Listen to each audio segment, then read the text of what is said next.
Hi everyone, this is Shali Kumar again from OSCE Nurse Training Cambridge. I'm an experienced OSCE Nurse trainer for the NMC OSCE exam in UK and also the lead trainer for OSCE Nurse Training Cambridge. Welcome back to my YouTube videos channel again. So if you like my videos, please press the like button now and subscribe to my channel.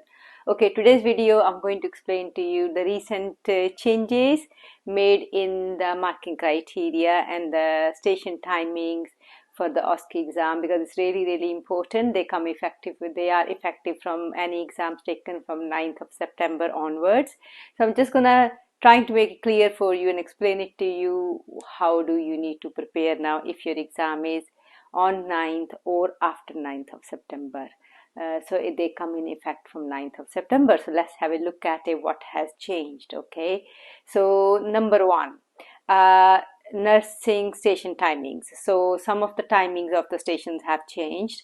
Number one is the fluid balance. Fluid balance is now changed from 12 to 14 minutes, and they did this at the basis of the feedback they collected in the test centers from the candidates. So it's from 12 to 14 minutes now. So the new timing, you will get 14 minutes to do your fluid balance chart in your OSCE exam if your exam is on 9th of September onwards.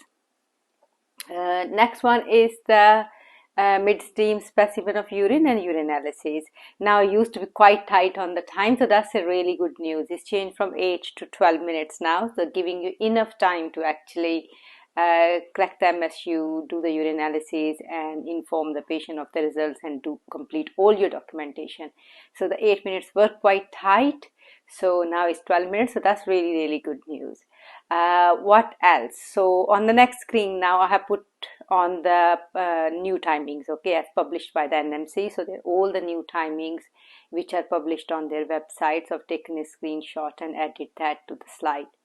Moving on to next thing now, sporting documents. So some of the sporting documents published by the NMC has changed. Main one is the PEWS chart, which is the pediatric early warning score system, because there is a new one in clinical practice available now, so they have changed it for OSCE as well.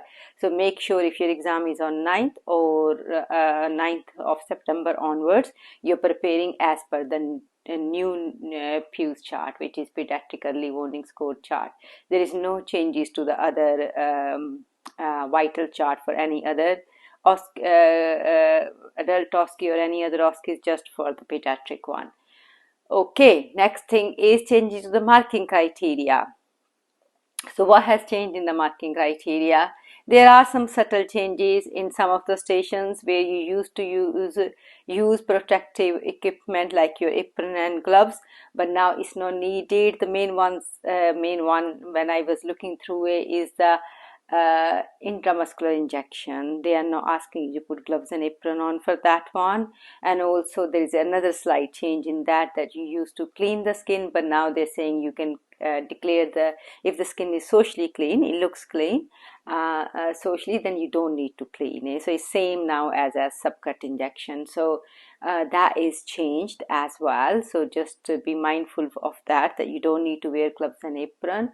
And also if the skin is already clean, you do not need to, if you can just declare it socially clean, you do not need to clean the skin before you give the IM injection. Okay, another change is in the aseptic non-touch technique. You do not need to declare now the dirty hand, clean hand technique, because really in clinical practice we don't say the dirty hand with the wound. Well, you know, which is, we don't do that. Okay, so we know it's a non-touch technique between the two hands, but you don't really need to now declare the dirty hand with the wound and the clean hand with the sterile trolley. So you don't need to declare that. You can just go ahead and do your non-touch technique still from one hand to another and clean the wound from clean area to the dirty area of the wound, but you do not need to declare the hands. That's all they're saying. It's still non-touch technique from one hand to another. We don't need to declare this is dirty, this is clean, okay? Because that's not how we tell our patient this is dirty hand, this is clean hand, because in fact our both hands are sterile in that sense. So you don't need to say the dirty hand, clean hand, but you're still in non-touch technique. When you transfer the gauze from one hand to another, it should be non-touch technique. Next one is what I have noticed now. we'll see how it happens from 9th of September. But it seems to be the new marking criteria doesn't have the in-hospital resuscitation in there. And also the station timings for skills, as I showed you in the other screen before, it doesn't mention in-hospital resuscitation. So we're thinking in-hospital resuscitation has been taken out, but we will see after 9th of September. At the moment, it looks like in-hospital resuscitation marking criteria it's been taken out from the new marking criteria, and also it doesn't appear on the station timings. So that's that, but we will know more from 9th of September onwards when nurses start taking exam. Next one is now. Again, this is another change now, which we will know clearly how it works in when we start sending nurses from 9th of September. But another change is the changes to the resit exam. So as you can see, I've just taken the wording. I will try to explain a little bit to you, but we'll see. Like I said, will become more clearer with time. But at the moment, what it says on the wording on the NMC website, part of this development will actively discourage rote learning.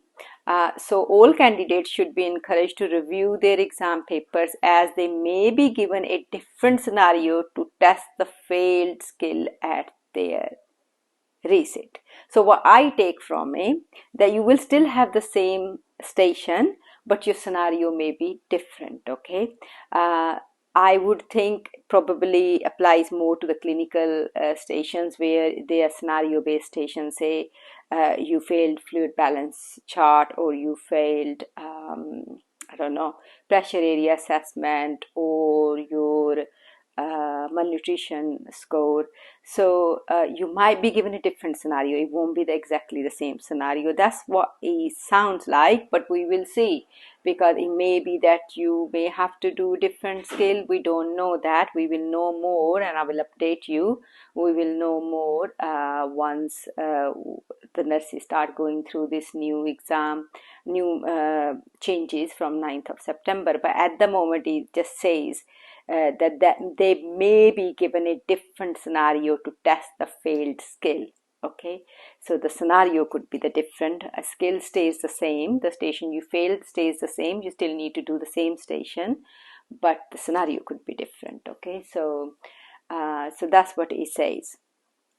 So I hope that it makes a little bit more clear and a little bit less anxiety for you now, from if you're taking your exam from 9th of September onwards, because lots of you have asked me on the YouTube comments to do this video for you, so it's a little bit clearer for you. So I've tried to make it as clear as I can at the moment, because obviously we will know more when we start.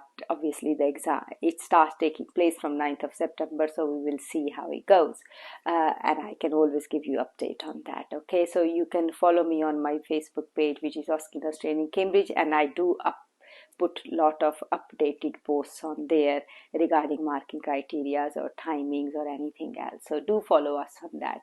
So I hope this is helpful. So if you like my video, please press the like button now and subscribe to my channel. Also, you can check our Google reviews on our Google page, advertisement page. You can also visit us on OSCE Nurse Training, OSCENursetraining.com, and also email us on oscenustraining@outlook.com.